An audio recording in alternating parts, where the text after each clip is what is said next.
नमस्कार, आप देख रहे हैं पॉलिटिकल आइडिया और मैं हूं प्रदीप कुमार। मित्रों, पश्चिम बंगाल की राजनीति का इतिहास रहा है कि वहां पर तनाव न केवल सड़कों पे होता है बल्कि जुबानों में भी होता है। अब पश्चिम बंगाल के मुख्यमंत्री ममता बनर्जी, जिसे सब लोग दीदी के नाम से जानते हैं, उन्होंने प्रधानमंत्री नरेंद्र मोदी को चुनौती दिया है। हिम्मत है तो अभी विधानसभा का चुनाव करवा लिया जाए, स्पष्ट हो जाएगा कि किसकी ताकत कितनी ज्यादा है। ऐसा क्यों कहा ममता बनर्जी ने? आपने देखा विगत दिनों ऑपरेशन सिंदूर के बाद जब प्रधानमंत्री पश्चिम बंगाल के दौरे पर थे, तो पश्चिम बंगाल के दौरे में प्रधानमंत्री नरेंद्र मोदी ने लगातार ममता बनर्जी पर आरोप लगाया कि ममता बनर्जी ने जब पहलगाम में हमला हुआ तो उसका विरोध नहीं किया और ऑपरेशन सिंदूर की सफलता से वो जल रही है।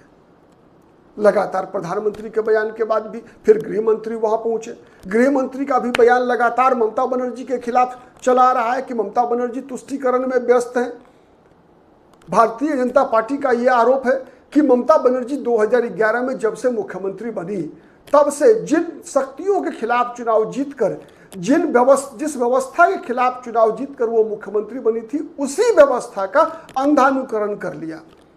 बीजेपी का ऐसा आरोप है कि ममता बनर्जी ने कम्युनिस्ट पार्टी सीपीएम के शासन, बुद्धदेव भट्टाचार्य और उससे पहले ज्योति बसु के शासनकाल में जिस प्रकार से जनता का नेतृत्व किया था, उस समय के कुशासन के खिलाफ उसी प्रकार का कुशासन ममता बनर्जी ने स्वयं स्थापित कर दिया है।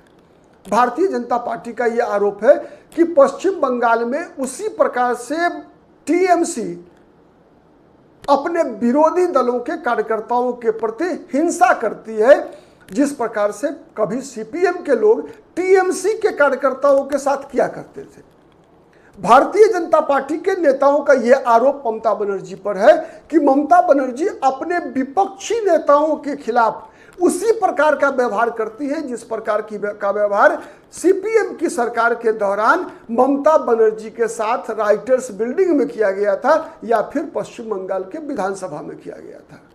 भारतीय जनता पार्टी का लगातार यह आरोप रहा है कि ममता बनर्जी की सरकार उसी प्रकार से पश्चिम बंगाल में तुष्टीकरण कर रही है, बांग्लादेशी घुसपैठियों को मदद कर रही है, जिस प्रकार से वहां कभी सीपीएम के सरकार में ज्योति बसु और बुद्धदेव भट्टाचार्य किया करते थे। लेकिन टीएमसी के लोगों का कहना है कि भारतीय जनता पार्टी केवल चुनावी राजनीति में वोट बैंक की राजनीति के लिए इस प्रकार का आरोप लगाती है। ऐसा कुछ नहीं है। ममता बनर्जी के समर्थक और पार्टी के प्रवक्ताओं का यह आरोप है भारतीय जनता पार्टी पर कि भारतीय जनता पार्टी लगातार वहां पर माहौल, सांप्रदायिक आधार पर माहौल को खराब करने का प्रयास करती रहती है, लगातार हिंदू मुस्लिम करती रहती है, जिससे कि पश्चिम बंगाल की अशांति भंग हो सके।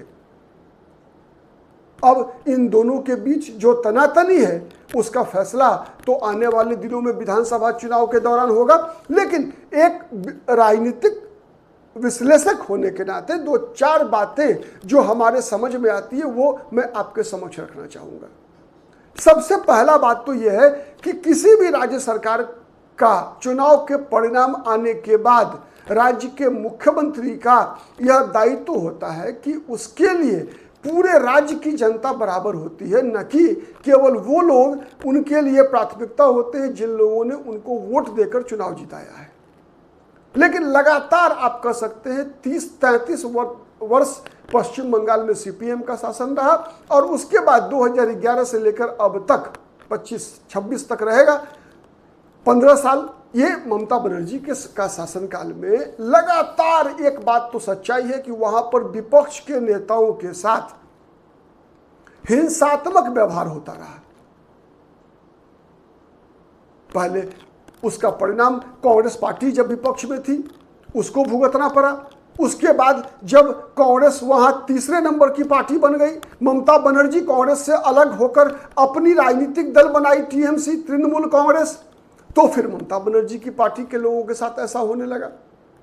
अब जब ममता बनर्जी खुद मुख्यमंत्री हैं और दूसरे नंबर की पार्टी वहां बीजेपी बन गई, सीपीएम और कांग्रेस अब तीसरे चौथे नंबर की पार्टी बन गई, उनका आधार बहुत ही कमजोर हो चुका है। कांग्रेस और सीपीएम के सभी लोग कहीं ना कहीं आप देखेंगे तो दो भागों में बट गए हैं। बीजेपी के साथ चले गए, कुछ टीएमसी के साथ चले गए, और कांग्रेस और सीपीएम के पास नाम मात्र के लोग बच गए हैं अब।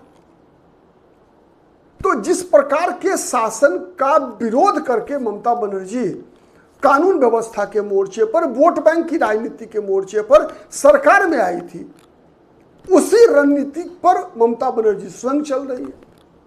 उसके बाद हमने देखा अभी पिछले वर्ष जब अगस्त के महीने में पश्चिम बांग्लादेश, जो कि पश्चिम बंगाल से सटा हुआ है, बंगाल का ही विभाजन हुआ था दो भागों में, पूर्वी बंगाल और पश्चिमी बंगाल। तो जो पूर्वी बंगाल का इलाका था वही आज बांग्लादेश है।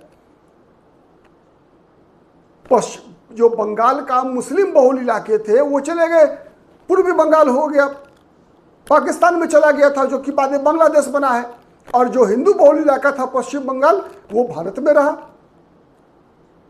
तो अगर हम आर्थिक, सामाजिक और राजनीतिक तीन मोर्चों पर अगर इस बात का परीक्षण करने का प्रयास करें तो ये कई बातें स्पष्ट होती है कि सबसे पहला होता है कि वहां का डेमोग्राफी तो बदला है। 30 वर्षों का कम्युनिस्ट शासन और 15 वर्षों का टीएमसी के शासनकाल में आबादी का जो असंतुलन है धार्मिक आधार पर, उसमें परिवर्तन आया है। एक दूसरा, लगातार बांग्लादेशी से घुसपैठ लगातार जारी है, और घुसपैठियों को वहां आधार कार्ड बनवाने में, उनका मतदाता पहचान पत्र बनवाने में, उनका नाम मतदाता सूचियों में शामिल कराने में वहां के स्थानीय नेताओं की बहुत बड़ी भूमिका रहती है। पहले ये भूमिका निभाते थे सीपीएम के लोग, अब वही भूमिका टीएमसी के लोग निभाते हैं। उसके बाद स्मगलिंग से जुड़ा हुआ मामला है, क्योंकि बांग्लादेश का बॉर्डर है, नकली नोट का कारोबार, अवैध मवेशियों का कारोबार पश्चिम बंगाल की सीमा में लगातार इससे प्रभावित है। उसी प्रकार प्रभावित है जिस प्रकार से पश्चिम बंगाल में सीपीएम के शासनकाल के दौरान था। तो यह सच्चाई है। तीसरी तरफ यह भी सच्चाई है कि भारतीय जनता पार्टी भी इसको रोकने के बदले केवल वोट बैंक की राजनीति कर रही है। अगर भारतीय जनता पार्टी अगर इन खतरों से अगर पश्चिम बंगाल की जनता की मुक्ति चाहती है तो भारतीय जनता पार्टी को इन विषयों पर कठोर कार्रवाई करनी चाहिए थी। और संविधान में हर चीज के लिए व्यवस्थाएं मौजूद हैं कि आप किसी सरकार को बर्खास्त किए बगैर भी आप काम कर सकते हैं, करवा सकते हैं उस राज्य सरकार से। कई ऐसे उदाहरण हमारे इतिहास में भरे पड़े हैं, लेकिन उन उपायों का उपयोग न करते हुए केवल वोट बैंक के लिए बीजेपी भी इस राजनीति को साधने का प्रयास कर रही है। पहला। दूसरा, भारतीय जनता पार्टी अब तक ममता बनर्जी के विरोध में कोई वैकल्पिक नेतृत्व देने में अक्षम रही है। लगातार आप देखेंगे अगर 10 वर्षों के अंदर, जब से 2014 में नरेंद्र मोदी का युग शुरू होता है बीजेपी में, तो लगातार आप देखेंगे कि बीजेपी ने कई विकल्प आजमाया है। किसी एक विकल्प को अस्थायी रूप से ममता बनर्जी से टकराने का और ममता बनर्जी के खिलाफ एक विकल्प के रूप में विकसित होने का मौका बीजेपी ने नहीं दिया। तो इस मामले में विकल्पहीनता की स्थिति जो पैदा हुई है उसके लिए बीजेपी भी जिम्मेवार है। सबसे पहले बीजेपी ने यह संकेत दिया कि बाबुल सुप्रियो वो ममता बनर्जी का विकल्प हो सकते हैं, फिर कुछ दिन के बाद रिप्लेस कर दिया। उसके बाद लेकर आए दिलीप घोष को, लॉकेट चटर्जी, रूपा गांगुली, कई नाम बीजेपी, सुकांतो मजूमदार, कई नाम। उसके बाद जब इन लोगों से नहीं हुआ तो फिर अब टीएमसी से लेकर चले आए अधिकारी साहब को। तो अब कोई भी एक अस्थाई, जब तक ममता बनर्जी लगातार लगभग कम से कम 10 साल तक तो निश्चित रूप से लड़ी थी अकेले वामपंथ कम्युनिस्ट शासनकाल में सीपीएम से, आप किसी एक विकल्प को जब तक लगातार आप 5 साल 7 साल 8 साल का मौका नहीं देंगे, तब तक आप विकल्प कैसे बन पाएंगे इतनी मजबूत मशीनरी से, सिस्टम से जो ममता बनर्जी ने खड़ा किया है। तो यह सवाल बीजेपी के समक्ष है। तो बीजेपी भी अगर विकल्प देना चाहती है तो बीजेपी को यह तलाश करना पड़ेगा कि कौन विकल्प हो सकता है ममता बनर्जी का, और उसके लिए संवैधानिक व्यवस्थाओं के तहत ही किस प्रकार से हम आप राज्य पर कब्जा करने नहीं जा रहे हैं, बल्कि वहां की कुव्यवस्थाओं से जनता को मुक्ति दिलाना प्राथमिकता होना चाहिए किसी भी राजनीतिक दल के लिए।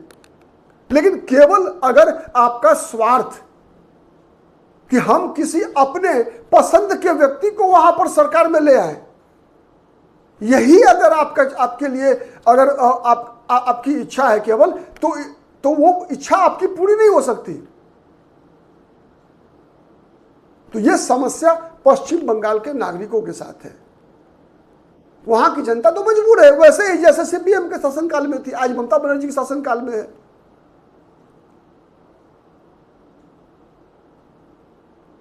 तो इसीलिए कई चीजें हैं सरकार के स्तर, ये तो पार्टी के स्तर पर मैंने बताई बीजेपी के लिए, सरकार के स्तर पर भी कई संभावनाएं हैं जिसका उपयोग बीजेपी को करना चाहिए था, लेकिन नहीं।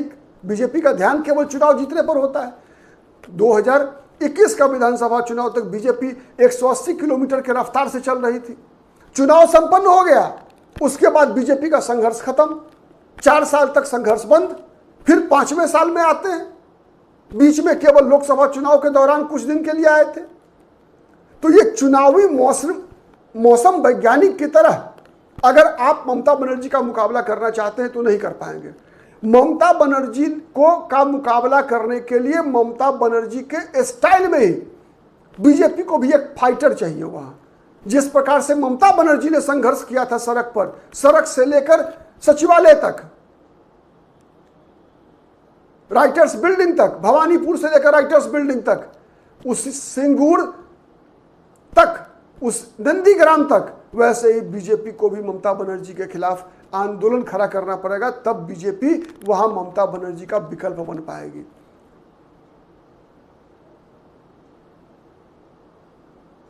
आज के लिए इतना ही। बहुत बहुत धन्यवाद। नमस्कार। जय हिंद, जय भारत।